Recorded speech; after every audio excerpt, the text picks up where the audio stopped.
Well, hello, everybody. It's 2:30. Welcome back to TECHmunch here, brought to you by BakeSpace. We have us with us today, Casey Markee and Serena Ehrlich. We're here to talk about trending topics, clickbait, and holiday recipes. How to build traffic in 2016. Say hello, everybody. Do an introduction of yourself and give us some background on what makes you an expert in this space and what brings you out here. I'm happy to go. Looks like I've been knocked out. My name is Casey Markee. I'm with MediaWise. Many of you might know me as the on-staff SEO expert for Food Blogger Pro. I've also spoken at several food blogging related conferences, done some various private events with the International Association of Culinary Professionals, speak a lot at the bigger digital marketing conferences, SMX Advanced, PubCon, was honored just to return from MN Search Summit in Minneapolis, which is a very strong regional show. I speak a lot on various SEO related topics. I do a lot of work within the food blogging community, specifically with site auditing. I have audited sites as well known as simplyrecipes.com, Late's Culinaria. I've worked with Bjork and Lindsay over at Pinch of Yum. I know your niche very well from an SEO perspective. So on that note, moving on. Serena. SEO rocks the world. Rocks it. Foundational. Foundational. Hi, everyone. I'm Serena. I'm super excited to be here because I love talking about this. For those of you who don't know me, I work for a company called Business Wire. It's a newswire service. This is my 17th year. And before that, I actually worked for the ad agency, and my client was Dow Jones. So I've pretty much spent my entire career in the news space. And what I look for, what I spend my time on, is looking to see what type of content people share and consume and create. So if you're a blogger and you want traffic, you kind of have to have three holy grail of things. You have to have really interesting content. You have to have a distribution method of that content. And you have to have a find method of that content. And I think that's why Casey, Scott, and I are here to talk, is really to kind of talk about those three pillars. What was that third term again? You said interesting, distributed, and what was the find? And it's got to be found. Found content. Yes. So, everyone says, oh, it's got to be great, that content is king and this person is king. And you know what? The reality, king is visibility. Because you look at YouTube. YouTube has thousands of amazing, beautiful videos on there that brands spent hundreds of thousands of dollars to create that nobody cares about. They were never seen. So they may be great, but if they're not seen, there's no impact. People create content all day long. Bloggers create content, and then they want to know how to be seen. And I'm ranting, so I'll stop right now. Well, let's start with the very basics. Casey, you brought up you do a lot of site auditing. What are some of the triggers that you look at that can either inhibit somebody from gaining more traffic, or how do you change that so they can promote more traffic to the site? Just the basic frameworks itself before we even get into the content itself. It's a very good point. So within the food blogging niche specifically, there are systemic issues that I see almost daily when we're doing site auditing. The first is a very image-heavy design focus. I understand that we're in a very visual storytelling mode with food bloggers, but when you're loading images that are a megabyte in size or 2 megabytes, I won't call this blogger out, but I have an audit with her next week, and she had a page that was 40 megabytes in size, and she wondered why Google wasn't competitively ranking those pages or that content, and it's because Google could not load the page competitively. And when we talk about algorithmic ranking considerations, page speed and user experience are very closely aligned. So I focus on bottom line improvements. Is the site technically sound? Does it load fast? Are the images optimized? Do they use a CDN? How is the host? All of those things work together to make the site the best technically qualified example for Google to rank algorithmically. If I can't navigate the site well, it doesn't matter if you have the most beautiful photography in the world. We need to make sure that that's served competitively online.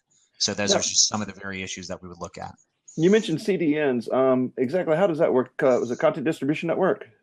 That's correct. So a CDN would be something like Cloudflare. You may be familiar with them, very popular option there. Amazon Cloud Servers or something like Max CDN. When we have a content delivery network, basically what we're doing is we're allowing a food blogger or someone visiting your site from Louisiana to access your site from a cached version of it close to their server. Same way as if I'm trying to access an audience from New York, LA. I want them to be able to find the content and access it from cached versions of their site as close to them on a server as possible. And doing that will shave significant seconds off of the ability of the server there to load the content. And that seconds can mean the difference between a competitive search positioning to no positioning at all. Never even knew this. Now, CDNs can be pretty complex for somebody who just like wants to take their hobby and turn it into a business. You'd mentioned a couple of those CDN networks that people can use. Can you like the top 3 that people normally use that an average person could use easily? Cloudflare, okay, which great. is by far the most common. Very simple to use. Most hosts can be able to set that up within a matter of minutes with a click. When we talk about WordPress, and I assume that most everyone that we're going to be talking today, and maybe you're on Squarespace, maybe you're on Blogspot, you shouldn't be. No, I'm just kidding. You can make those work, but honestly, WordPress is the best platform when we talk about the ability to scale that out competitively for speed and usability. But one of the most important plugins when we're talking about speed optimization is W3 Total Cache. So hopefully for those of you who are on the call and you're thinking, God, I really wish my blog was faster, and maybe you've optimized your images, maybe you've done little things here and there, but W3 Total Cache is a caching plugin that what it does is it does a lot of the heavy lifting behind the scenes. It'll consolidate CSS and JS scripts. It will allow you to serve your content more competitively so that at least out of the gate, especially if you're running a lot of ad networks, and I know many of you are, you'll be able to at least serve the content as competitively as possible from the back end. So W3 Total Cache, exceptional plugin. This is great, Art. In the first 5 minutes, we've got like Cloudflare and W3 Total Cache are like really strong tools that a blogger should use. Now, for both of you, how important is it for tags associated with your imagery in order to be found? Well, and I think maybe we should also talk about because I think a lot of this starts with content creation, because then you have to really do the work to find your tags. So tags are really extremely important, but it's completely based on the content that you're creating. So, and how you will be found. So if we could I don't mean to run the show, but if we can flip the conversation a bit, I think that if we start with what to create, then how to have it found might be, anyway, yeah. Go for it. So all right, so let's talk about how to create relevant content. So one of the parts of this, we talked about is you have to have content. You have to promote that content, and then the content has to be found. And we've talked a little bit just now on how that once it's found, how do you display it? But let's start at the beginning. So if you're a blogger and you want people to come to your site, obviously the very first thing you have to do is determine your target audience. And the way to do that is very simple, is you figure out who do you want to write for, and the answer is not everybody. So you limit who you want to write for. And then you want to think about who that person is, and you want to create what we would call either a customer journey or a buyer persona. And this is an ideal representation of the type of person you want to come to your blog. So, and Casey, I'm just saying these light things, figuring you'll give like actual, any of this stuff you'll probably expand on. Mm-hmm. And then, so once you've created your customer journey and you kind of know who your buyer is, and what they are at what point in their day they're going to come or look for a site like yours, you have to figure out what type of content to create. So the content you create, that's really where you want to start thinking about the content, because as Casey said, video is really important, but you cannot discount text and you cannot discount photography. So you have to really think about the type of content you want to create. And then from there, you come up with naming, your naming stature, and you start to promote it. But content really is the very first part of it. So maybe one of the, Casey. So again, you can't stress enough how important content is. When we talk about Google specifically, we're talking about the fact that there are really 3 components to determining success online, especially with food bloggers, because it's such a competitive niche. The first one by and far is links, and I know we'll be talking about that in a little bit.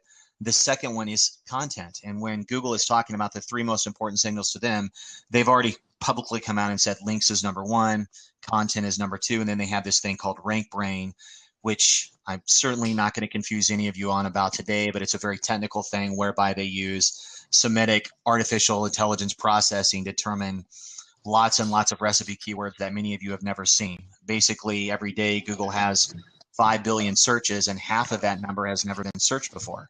So they use something like rank brain to determine, how and what results are going to be served for that. But as Serena said, content cannot be understated. And so when we talk about content, we want to talk about there's only so many ways for you to write up a banana cream pie. You'll find that I use banana cream pie and pie as a lot of visual examples. I'm very pro pie. So when we talk about banana cream pie, what is it that you can do to make your banana cream pie recipe stand out?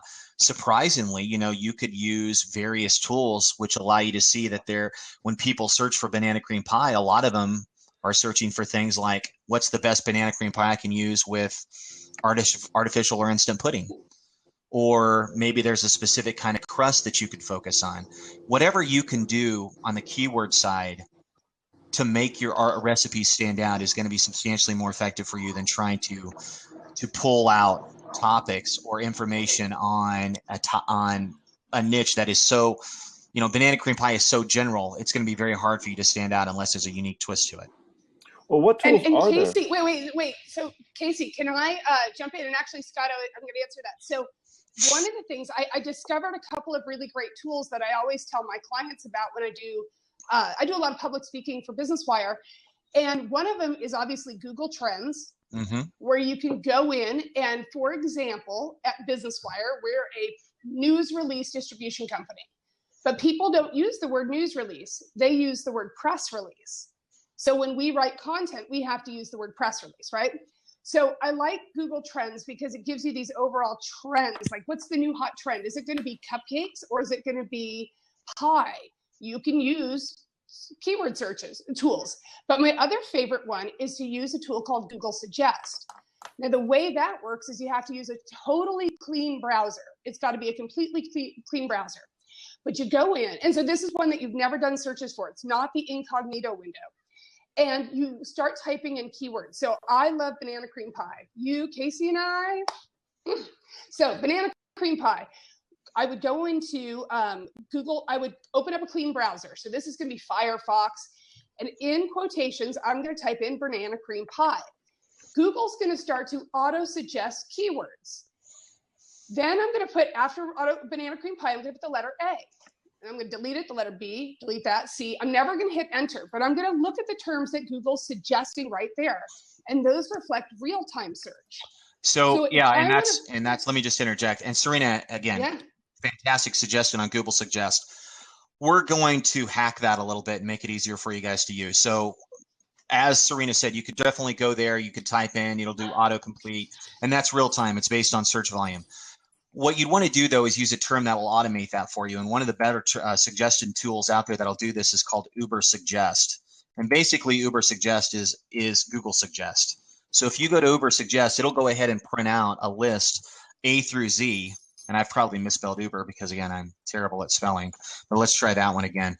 But you should go to Uber Suggest. And if you type in banana cream pie, it'll go ahead and show you A through Z, all of the options available for you for that banana cream pie. And it looks like Serena is actually typing that in, so fantastic. Now, Serena made a very good point about, again, going to Google first is a very good idea. And besides Google Suggest, many of you might be aware that Google has what are called related searches. If you scroll down to the bottom of the page, if you typed in banana cream pie and you scroll down to the bottom of the page, you would actually see real-time searches related to banana cream pie. And these are things like easy banana cream pie and banana cream pie with Jello pudding and, surprisingly, chocolate banana cream pie. And there's even a related search, coconut cream pie, which is considered to Google something that's very closely related to banana cream pie just because of how it's prepared. Now, when we're talking about content, that's a great way for you to determine, okay, well, I'm going to write up a banana cream pie recipe.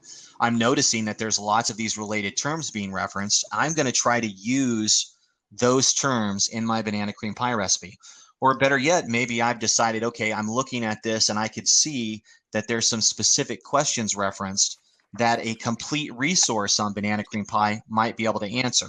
So you'd want to reference some of that information. And we'll talk a little bit about the Q&A content and how Google's really pushing that in featured snippets. Wait, one more thing real quick, because I know some of the people on this call are freelancers and they're always pitching for new business. Don't forget that you can also use these tools to put in your client's name and see what content people are talking about related to your client.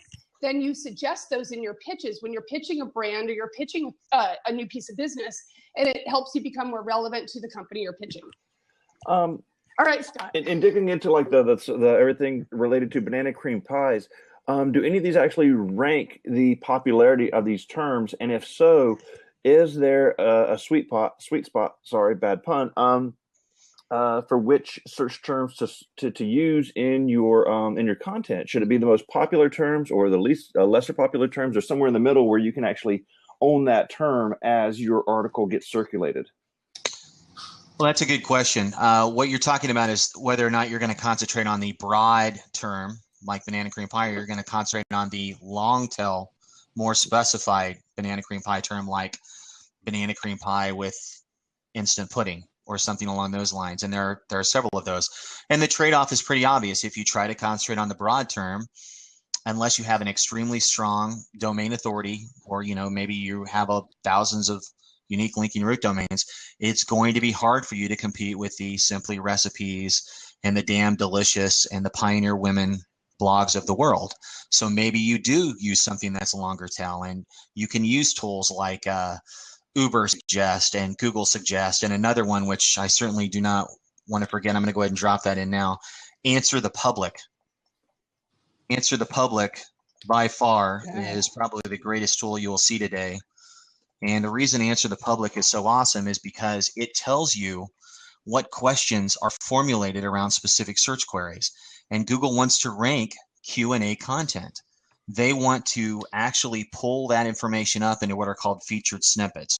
You may have seen those at the top of the search results. They're the little answer boxes that they're always at what are called position 0.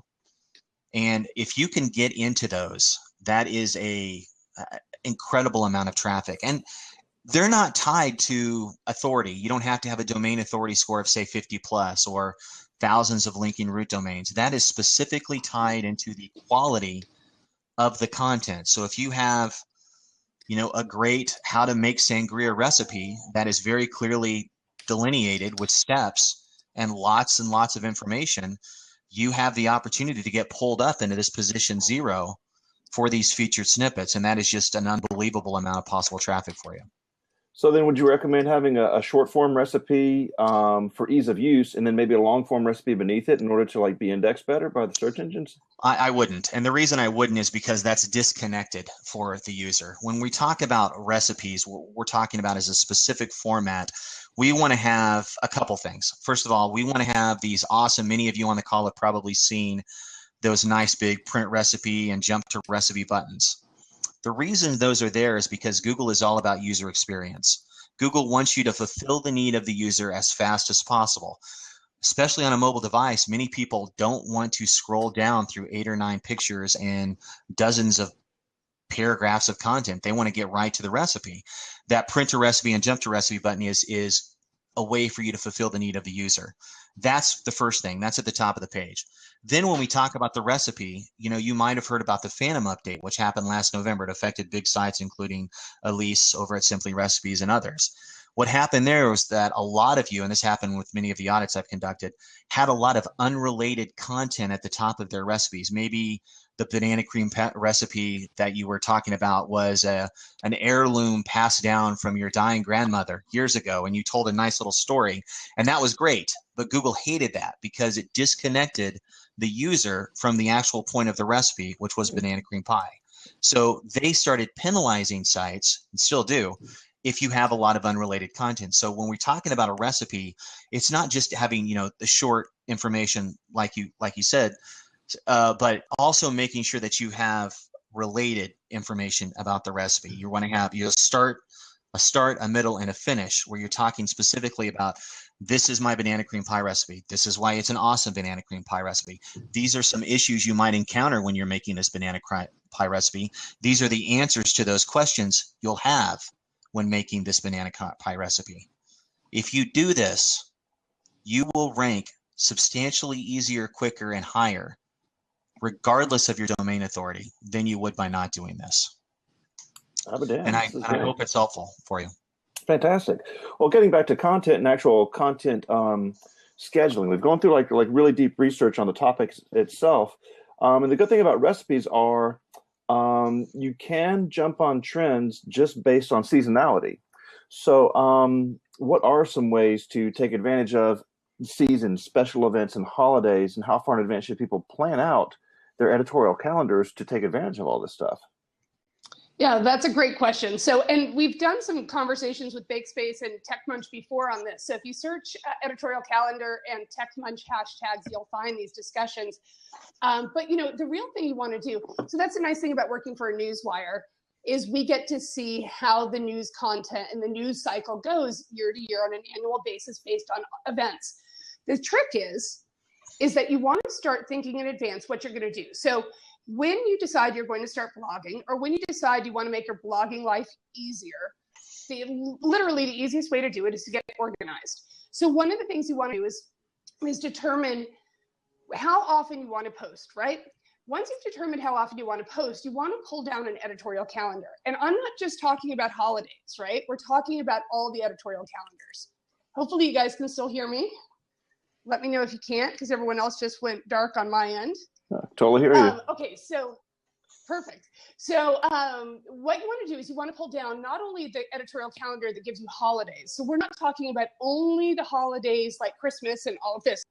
You want to pull down movie release dates. You want to pull down when TV show launches, concert tours, big events, and then on top of that, regional things. What's happening in your market?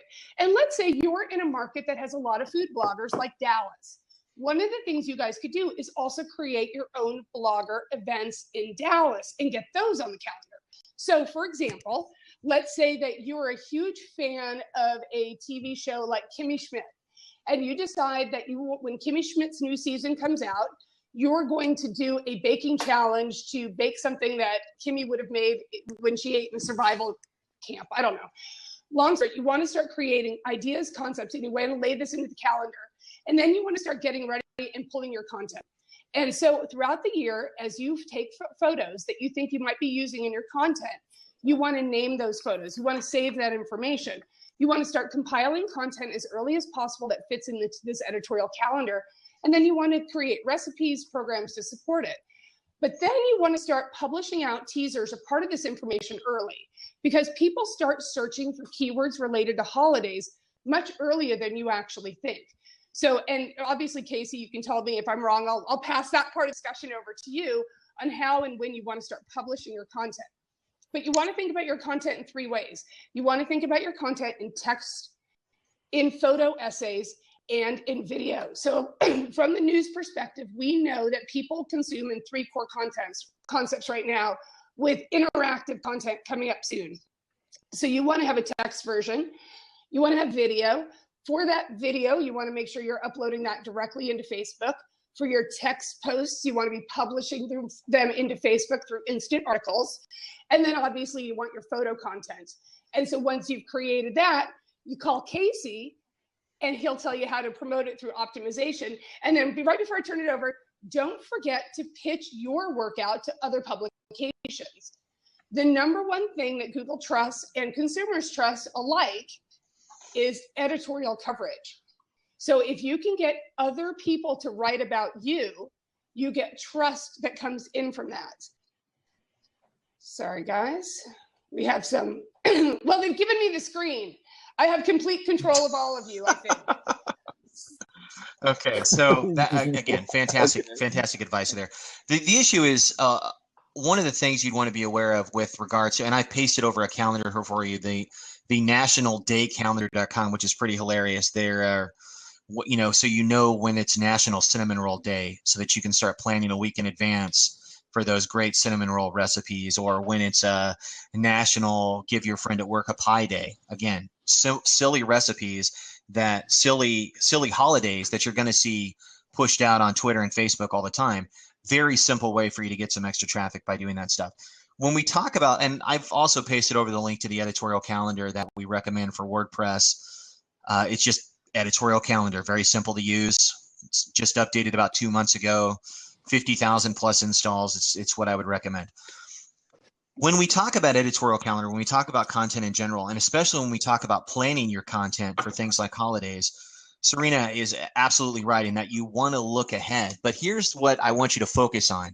Most of what you're publishing now, and this is for everyone on the call, most everything you are publishing now on your blog has not been seen by the majority of people who visited your blog in 2014 and 2012 and the likes. That is why it's very important to go back and start looking at and updating your previously published content. When we talk about publishing smarter, not harder, it's not publishing 3, 4, 5 times a week. It's maybe going back and finding a previous post from the last year or two that didn't connect the first time. Maybe your picture and photography credit has improved. Maybe you've realized now, after looking at the comments of a specific recipe, that there are some instructions and some questions that you should answer in an updated resource. I cannot understate how important that is to Google. When we talk about generating new and increased freshness boosts, when we talk about actually publishing again smarter, not harder, you want to go back and find the content from the last 3, 4 years that you published when you didn't know as much as you do now. Update that. Add the information above the fold. Make sure that the graphics are optimized. Make sure that the page loads fast. Maybe you now understand what a focus keyword is, and you can go in and optimize that post a little bit more effectively in the Yoast plugin. Or again, maybe you have July 4th is coming up. If you had a blog for 9 years, you know what you have? You have 8 previous July 4th posts, most likely, if not several of those.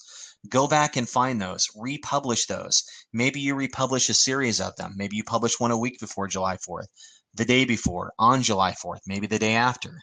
And you're publishing and updating that information, because everyone who's visiting your content now, the vast majority of them haven't seen anything previously published. Cannot be understated. Now, does it make sense to even make a post that would actually have links to all previous 7 for easier sharing socially, to say, hey, here are some great recipes from previous years? Or would you recommend actually just taking the whole thing from whole cloth and just making a new post out of each one on a daily basis leading up to the holiday? If you can update and republish, that's always the best suggestion.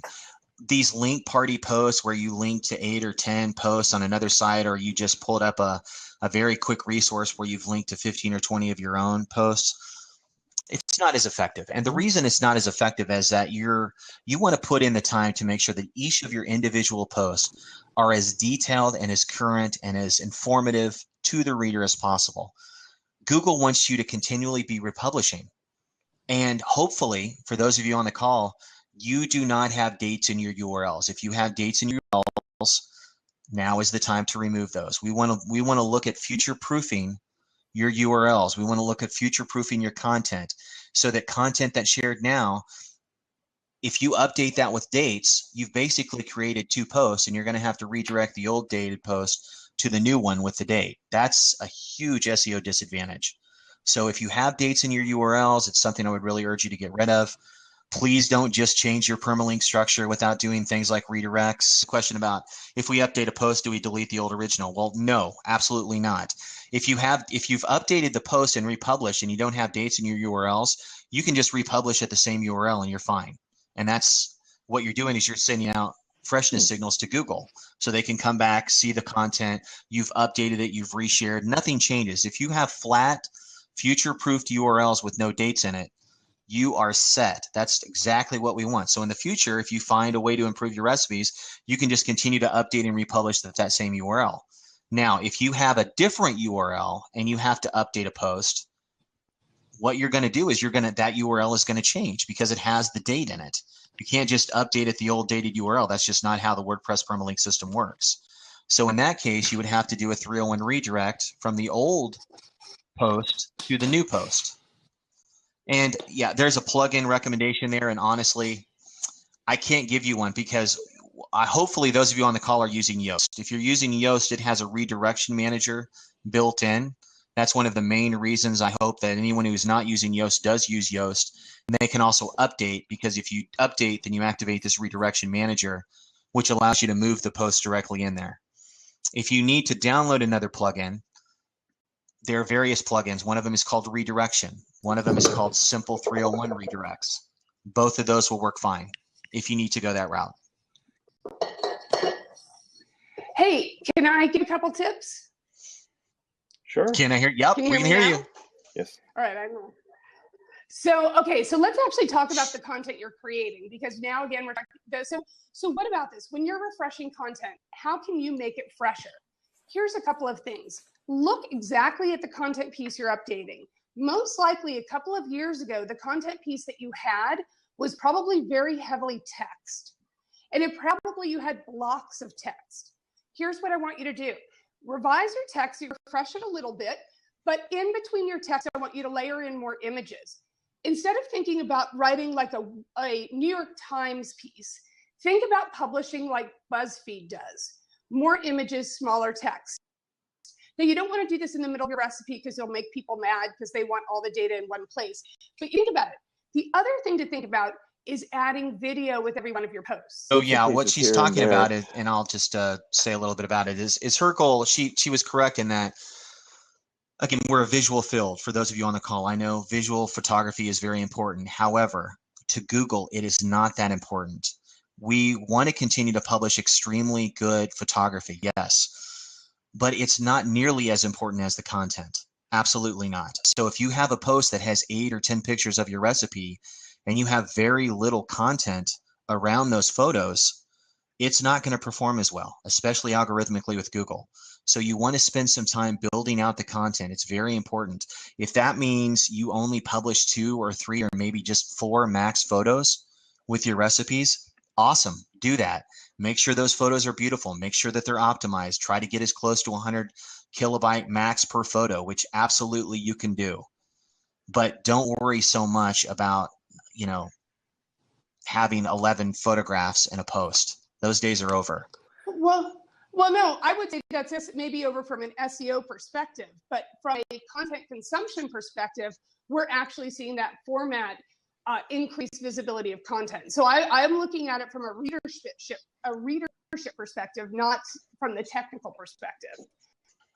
What we've seen is 37% of the world versus 33% prefer the visual form. Of course, 63% prefer video or visual over text completely. So when people write in text only, they are not activating visual audiences. So that's where my suggestions came in. But I missed what you said before that. So just that, again, when we talk about yeah. optimizing a page for search, Google's really clear, and you'll have to excuse me. It looks like I've got a cat that wants to get into the screen here. First world problems, folks.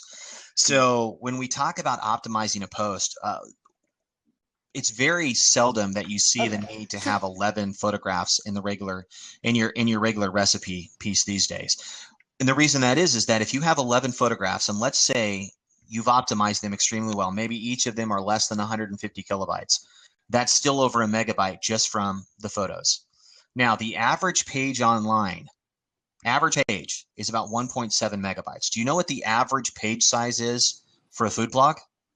It's about 4 megabytes. And that's why food blogs on the average load horribly slow, is that they tend to not understand that not only are they up above the requirements anyway for normal positive UX, but there's just a lack of understanding of how to best optimize those images. So if we can cut the images down a little bit, great, but we never want to sacrifice the text for the images ever. Because if we don't have Google, if we don't give Google anything to algorithmically score, they can't rank your site. And if you're looking to, as an advertiser, if you're looking to generate bottom line Google organic traffic, you're going to have to give them text to algorithmically score. So just bear that in mind. Gotcha. Right. So we've gone over a lot of different ways. Yeah. We've gone over a lot of different ways to like make sure that everything's like maximized for Google. What can we do to maximize human beings sharing with human beings, and what platforms are working best these days for consumption and sharing? Yeah, I mean, is it Facebook? Is it Snapchat? Is it Twitter? Is it LinkedIn? You know, where do we go with this stuff, and how do you get people to use it? Here's the thing about social channels is that news that if you want to travel on social channels on your best platforms, because it's going to vary by user, you have to write and create content that matches the user of that channel's aspiration.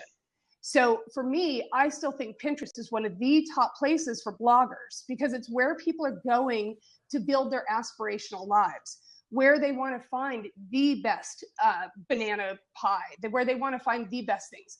but they also have smart boards. So there's a really nice mix of looking for smart things there as well as informational. Of course, it's an affiliate page, so it just drives inbound.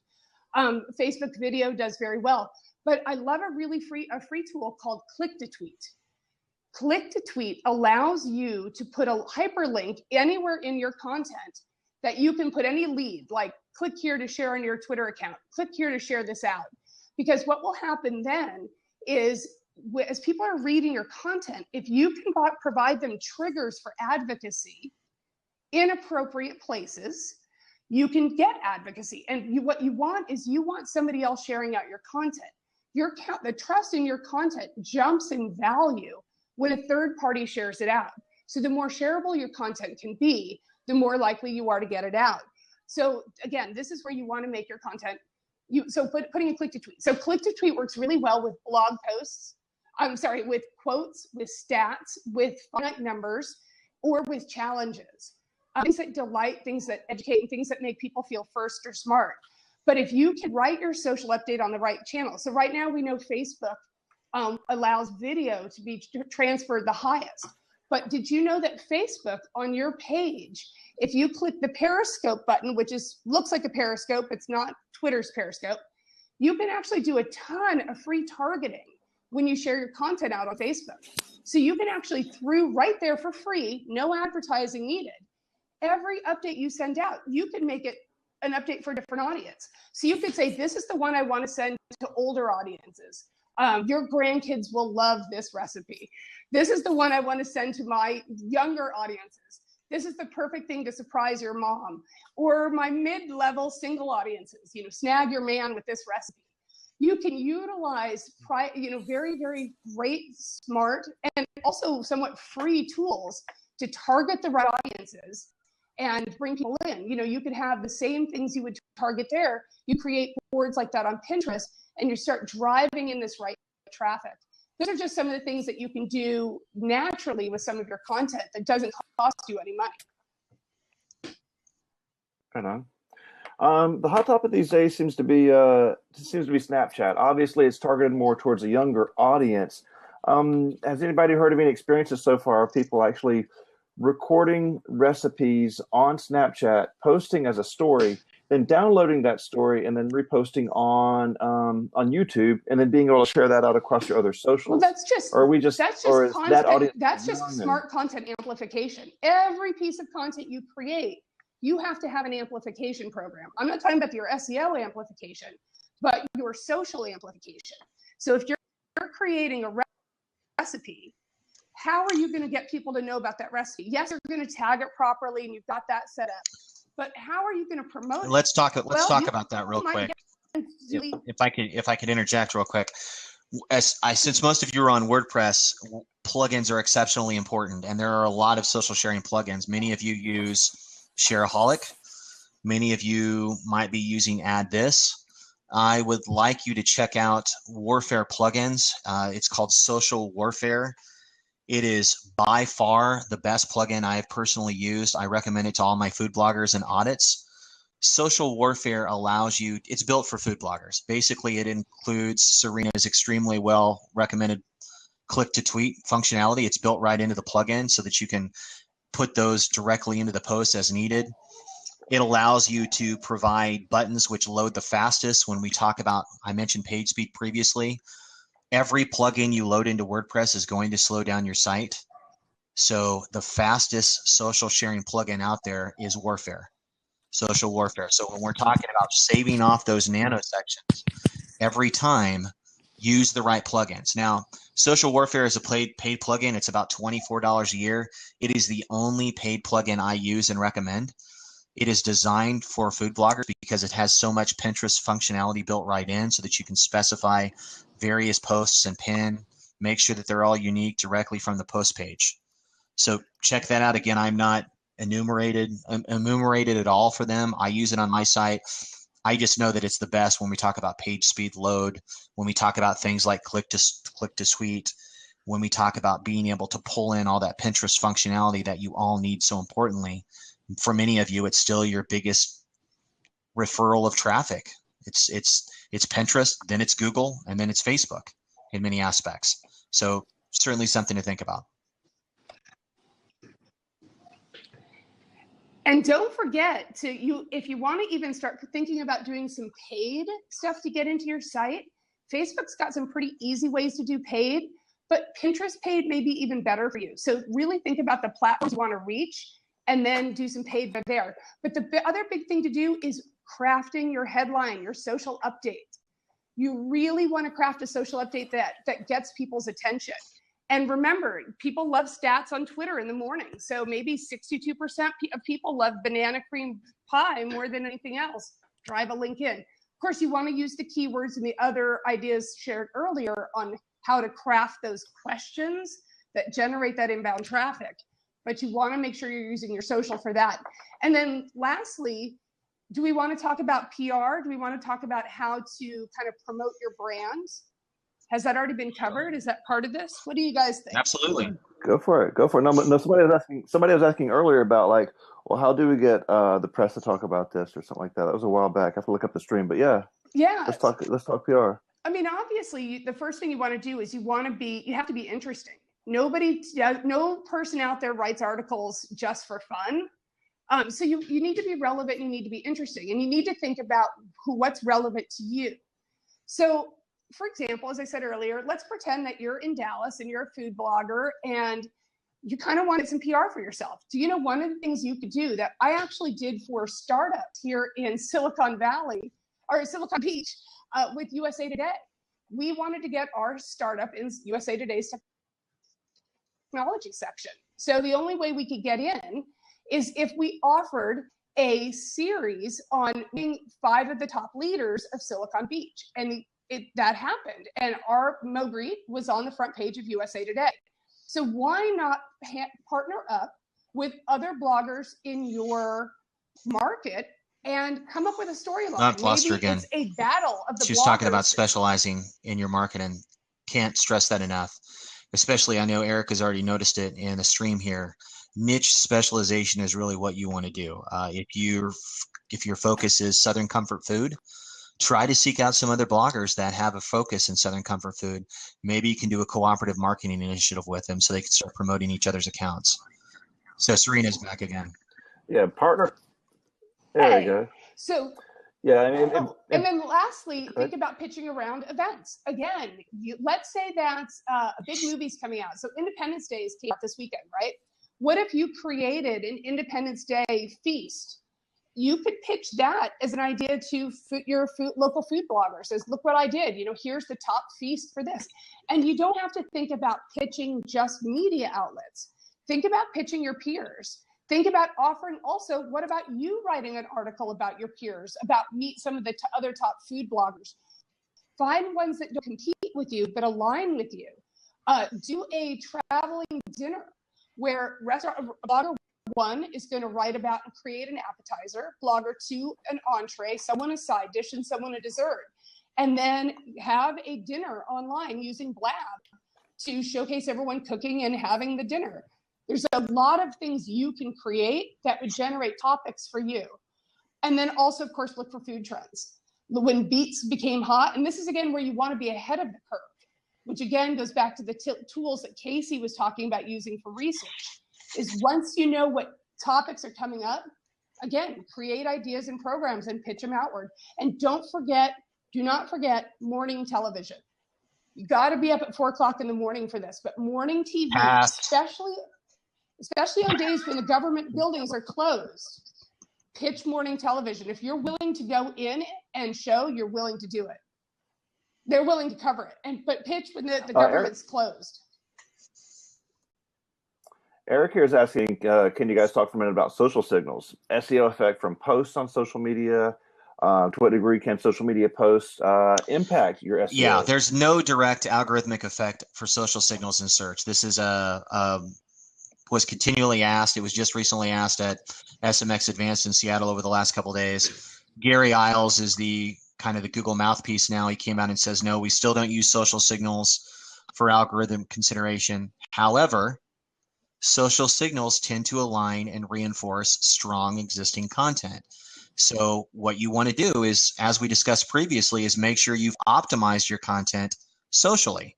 using a quality plugin, making sure that those sharing buttons are at the top and at the bottom, or preferably floating, following the user down the page on both mobile and desktop. Cannot stress that enough. If I'm going to do a food blogging audit and I have a hard time finding the social sharing buttons, that is a big weakness that you want to correct. You want to make it easy for users to virally share your content, especially on Facebook, on Pinterest, LinkedIn, probably not so much, StumbleUpon, and Reddit. For those of you who, and many of you don't, have accounts on Reddit, please, if you don't take anything else away from the presentation today, go get started on Reddit. Reddit traffic will melt your server. So Reddit is a way for you. There are plenty of food blogging communities there. If you just want to get, there's a subreddit there on mommy bloggers. There's one called Momit. There's one on food bloggers. All of you should be over there setting up accounts and participating immediately, because Reddit traffic will melt your server and people just don't take advantage of it. It's a huge opportunity. Hey, can I answer? Brooks has a question. Your niche is wine. That's even better, because you can go in and talk about what to drink tonight for happy hour. It's a Thursday, pitch them on a Thursday morning or a Tuesday morning. Again, especially if the government is closed, because banks are closed, a lot of stuff doesn't happen, and pitch it in from there. Reddit, I'm so glad you said that. Such a great place for inbound traffic. It's reddit.com. And then, you know what? And I would love, Casey, to hear if you have any sites like this. One of my favorite sites is TweetReach and LinkTally.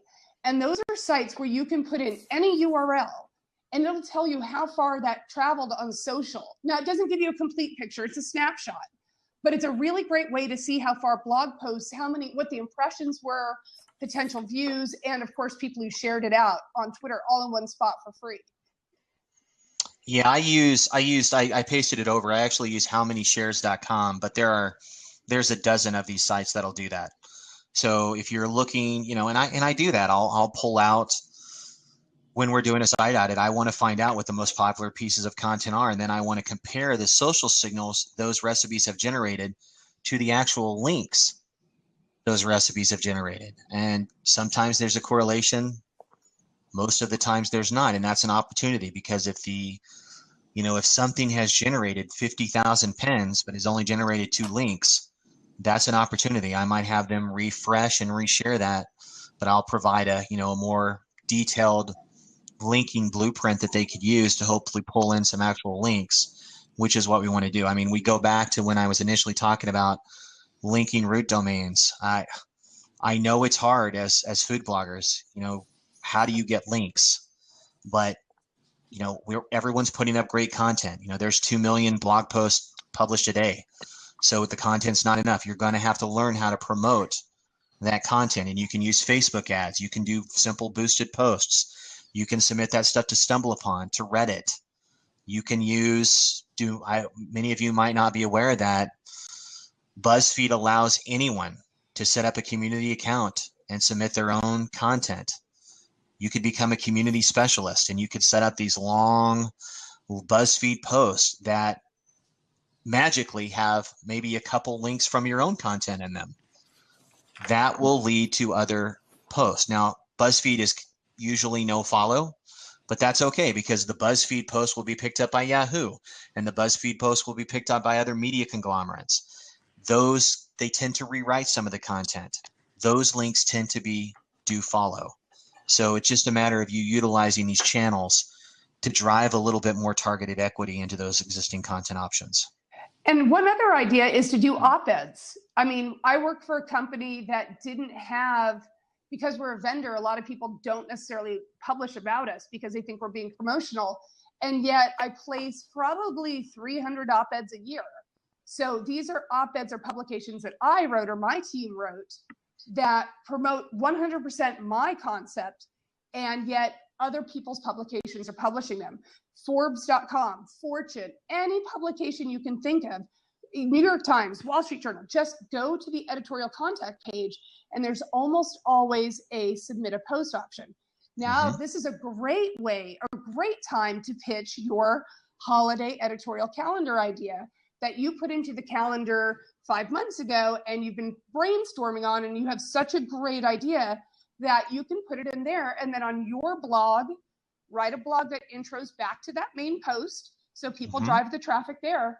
The more traffic you drive in to any post another publication or platform publishes, the more visibility they'll give you. And what I mean by that is reporters. The reason I publish 300 op-eds is because every op-ed I publish, I drive the traffic into.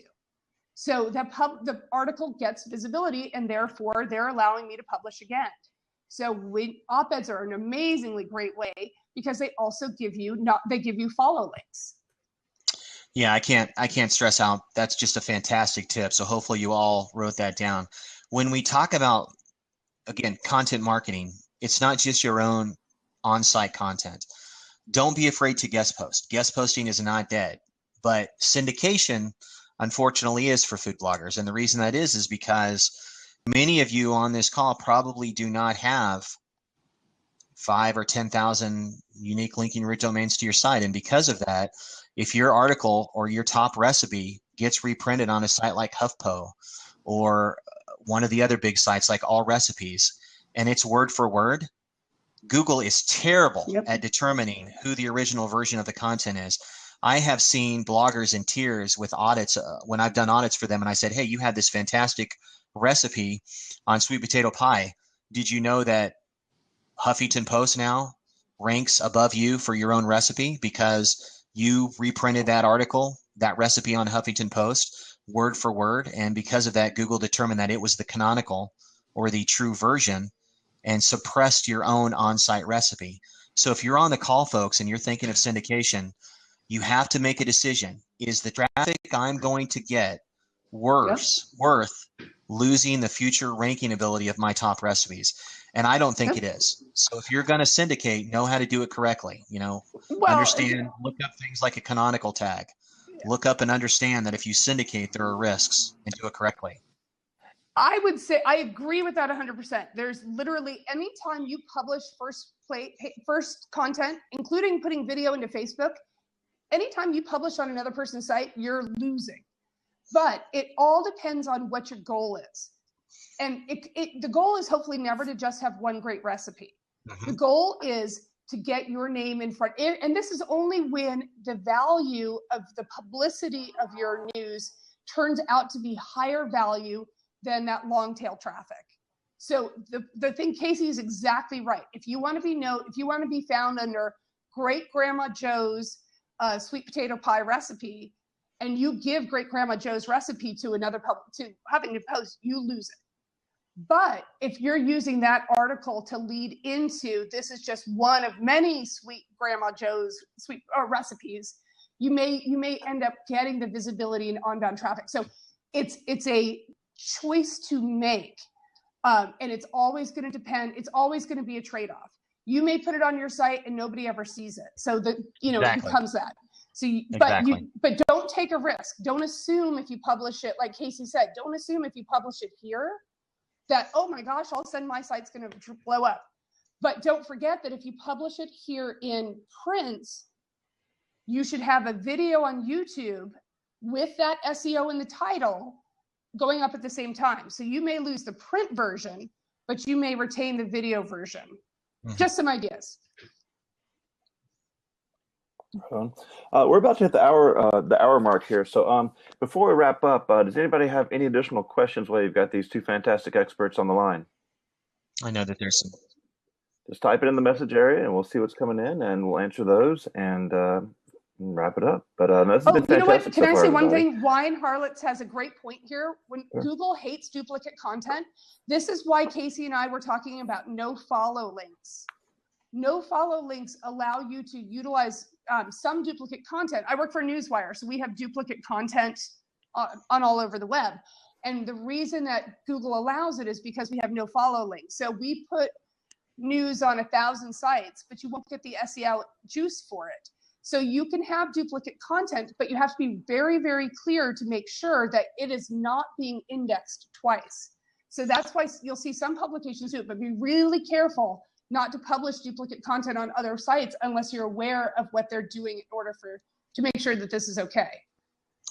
Well, while we're on that topic, let's talk a little bit about duplicate content, but let's talk about it in the scope of on-site issues, because since many of you are bloggers and many of you are availing yourself of WordPress or another platform, you have things called tags, and you have categories, and you have what's called paginated content. That's when you see the, /page /1 /2. You've probably seen those.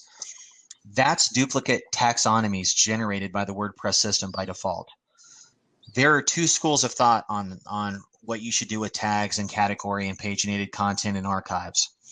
One school of thought is, yeah, you should leave all that open. Google's smart enough to figure it out, and it's probably going to drive traffic. That school is completely wrong. The other school of thought is that you should look at your analytics, see very clearly that your tag and category pages probably aren't generating any traffic, and go ahead and no index and follow those. Now, one of the simplest ways for you to do this is to go into your Google Search Console. You have this awesome search queries report. Hopefully all of you have verified your site in Google Search Console.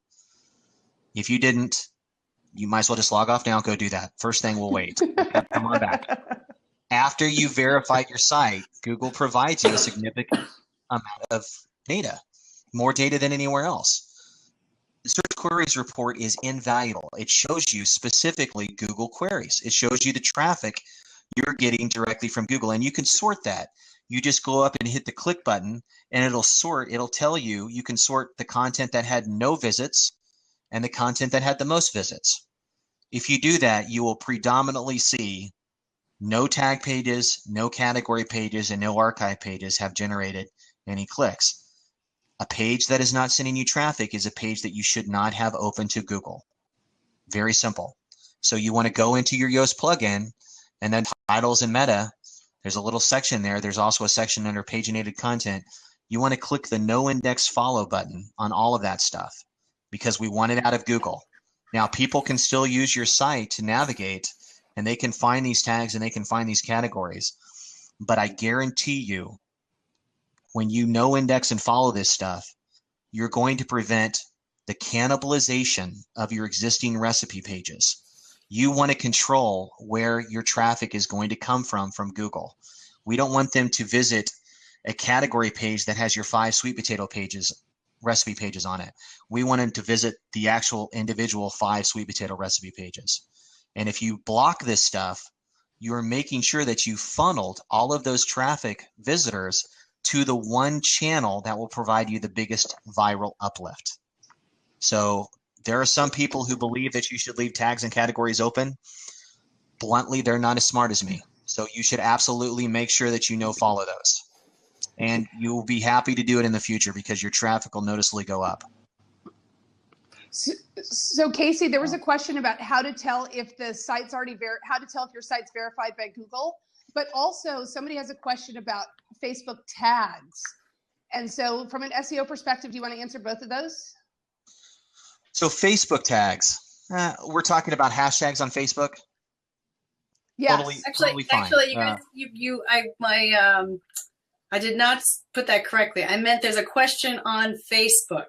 What okay. hashtags? We have a watcher, a viewer, Lynette McDonald, who asked that question a while ago, and I wanted to make sure she got it, but I didn't want it to be confused. It's not Facebook tags. It's what do you think of hashtags? Awesome. So we did. Yeah, I'm getting the echo from you. Okay, you're all good. Okay, so I pasted over Hashtagify, which is a great tool which will kind of allow you to do a little bit more research with hashtags. That's honestly what you should focus on specifically there. Facebook and hashtags are a very strange marriage. People don't really use the hashtags that much on Facebook. It's a Twitter thing. Facebook has said that there's been an uplift in the use of those, but honestly, as someone who's on Facebook all the time, I don't use them. And so a lot of people don't either. They see the trending stuff on the right-hand side, maybe, but I wouldn't really worry too much about it. It's certainly not like Instagram where you need to put 10 or 11 tags in each of your updates. If you want to put 1 or 2 in Facebook, fine. But this is one of those things where you should be using a Facebook poll and asking your Facebook fans, hey, do you like hashtags? Because you might be surprised. at the response. What about hashtags on blog posts? So those are just tags, and those are just Right. for internal nomenclature. Those are just for if people are visiting your site and maybe they're typing in pie. Absolutely. You want to continue to use tags on your own content, but I would continue to block those tags in search. We don't need 300 tag pages showing up in Google search. No one's using those pages to navigate your site. And the only reason I say this is, again, because I have concrete knowledge of it. When I export every page from a site from Google Search Console and I sort it by clicks, I find the tags and categories at the bottom. 1 click in 30 days, 1 click in 30 days, 0, 0, 0, 0, 0. That's as clear a sign as any that Google does not value tags and category pages. It's a clear a sign as any. That's the best advice I can give you. Is we want to control funnels. We want to make sure that we can send the audience into our site into specific paths where that will convert. Tags and category pages don't convert. So, and Babette was here is asking, like, how much does an average SEO audit cost?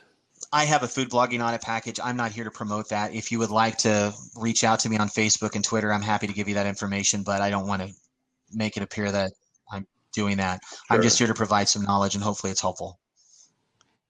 So, Cool. Okay, a couple of things. Simple Kathy, in the comment section, Casey added a link. You need to click on that link, and it'll tell you how to see if your site's verified, because it's technical. You actually probably want to look at it. Mm-hmm. And then Instagram hashtags. So one of the questions with Instagram hashtags is, where do you put them in? We know they work. So do you put them in the post or in the comments, and is there a difference? I actually heard that they're only putting weight on the ones in the post themselves. And I heard that you can delete them out after a few days and put in 30 new tags. Any ideas on this? Because I don't even know if these things are true. I just heard them. You could probably edit the hashtags whenever you want. So that doesn't really surprise me. You could probably edit the Instagram tags whenever you want. Instagram is able to crawl those. Google is able to crawl all those. They don't, but they're able to. They're able to crawl all the hashtags in the comments, and they're able to crawl the hashtags in the description. I would concentrate specifically on the photo itself, and when you post it, having your most important hashtags there. Maybe after you've hit publish, you decide, okay, there's another hashtag I probably should have included. Use a comment for that. Is there any big difference in doing that? Honestly, not much. They're all searchable within Instagram. Yeah, and like Twitter and Instagram especially are so transient. It's not like they have a whole lot of, like, you get a lot of wealth out of archived photos from 2 years ago. You know, you're looking at sunsets, it's going to be from something right now as opposed to 2 years ago. Exactly. Some of my better pictures were from 2 years ago. Very true. Very true. Yeah, hey guys, a while back. Somebody had a question about, besides beautiful photos, what titles or tags or descriptions should they use to get people to read the blog post from social media? So I suggested earlier that it's really about writing your content to match the user's aspiration. You had mentioned, Casey, that people should utilize, or you had suggested, obviously, and I think it's great, utilizing the services that Ask the People and other services that allow you to Uber search, allows you to see what people are asking right now and typing literally things that are extraordinarily relevant to this moment. Is there any other tip you can think of? So yeah, Answer the Public. Answer the Public is an exceptional tool. It allows you to see kind of in real time the questions, the synonyms, fantastic data in there. I could write a whole post on it. Maybe I will soon. But when we talk about titles, many of you might not be aware of a gentleman by the name of Larry Kim. Larry Kim runs WordStream. He's one of the more prominent internet marketing professionals in the world. And Larry Kim has a fantastic article on title creation, and I would urge all of you to look for it. And he always writes 10 titles for everything, because only one of those titles is going to be decent. He writes multiple titles and then he tests those. Certainly something that you could do. I mean, you could use free sites. They're all over the place. I'll see if I can find one real quick and paste it over. That allows you to test various titles in real time. Oh yeah, the American Marketing Institute also wow. has a. Oh, actually, sorry guys. Here's a couple of tips. American Marketing Institute has a headline reader that will tell the emotional quotient of your headline and tell you the effectiveness of your headline on how it impacts a human emotionally. And then MIT, you have to search for it, but MIT has a page. It's MIT photo popularity. If you search those words, it will come up. But that page comes up with a photo tester that you put up any photograph, and it's going to tell you the viral success possibilities of that image. Now, it doesn't mean that we're all going to go viral because we did a photo, but if you want to see which picture works best, that MIT page is fantastic. All righty. Well, okay. Let's wrap up here. And as we do either one of you have resources to which you directly contribute on a regular basis that people can view for tips and other stuff in the future? You know, I'm going to go ahead and paste over a couple interviews on SEO that you guys can take a look at. Lots of great information in there. My computer is dying. I might only have a couple minutes left, so let me get this stuff printed over. Thank you both for your time here. Looks like Casey's screen is freezing up here. He might be down to his last like 12 seconds on his battery. Serena, do you have a resource that you contribute to on a regular basis? Yeah, so just follow me on Twitter. My Twitter handle is Serena, not Serena1, which is my handle here, but just regular Serena. Follow me there. I tend to work, my sole focus is distribution and consumption of content. So if you have questions or anything, just let me know because I probably have an answer. Thanks, everyone. All right. Very cool. Thank you very much, everybody. Thank you, Casey. Thank you, Serena. Thank you, Babette and Eric, for putting all this together. And we hope to see you all again soon.